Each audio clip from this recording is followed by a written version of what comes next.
نبی کریم صلی اللہ تعالیٰ علیہ وآلہ وسلم ایک جگہ سے گزر رہے تھے تو کچھ لوگوں پہ نظر پڑی.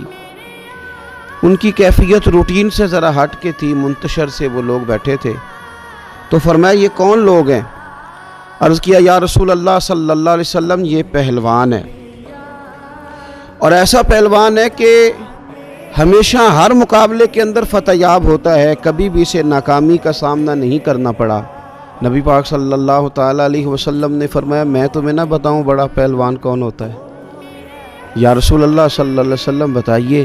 تو فرمایا بڑا پہلوان تو وہ ہوتا ہے جو غصے کے وقت اپنے آپ کو کنٹرول کر لے، جسے اپنے جذبات پر قابو رکھنا ہے، جو شیطان کے وار سے بچ جائے، وہ بڑا پہلوان ہے.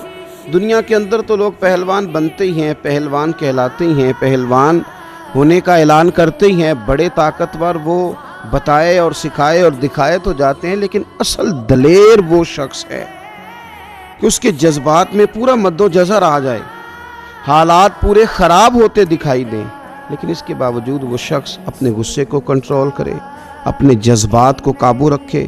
شیطان جو اس کے دل کے اندر خوفناک خواہشات پیدا کرتا ہے اس سے اپنے آپ کو بچائے، تو یقیناً اللہ تبارک و تعالیٰ بھی اس کے ساتھ درگزر کا معاملہ کرے گا. نبی پاک صلی اللہ تعالیٰ علیہ وسلم نے بار بار اپنے غلاموں کو اس بات کی طرف توجہ دلائی، اور حضور نے تربیت فرمائی اور مختلف انداز میں لوگوں کو یہ بات سمجھائی کہ تم نے اپنے غیظ و غضب کو، اپنے غصے کو ہمیشہ کنٹرول کے اندر رکھنا ہے.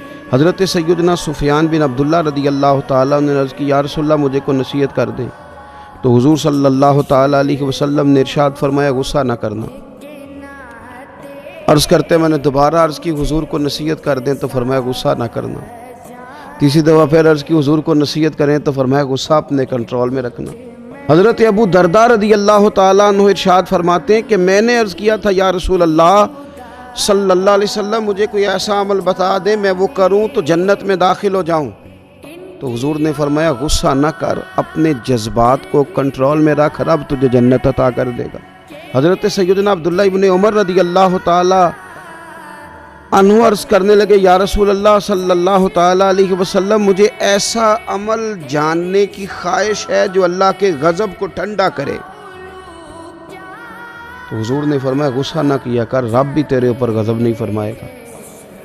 تو حضور صلی اللہ تعالی علیہ وسلم نے ہمیں اس بات کی طرف پوری طرح متوجہ کیا ہے کہ تم اپنے جذبات کو تھوڑا ٹھہراؤ پیدا کرو.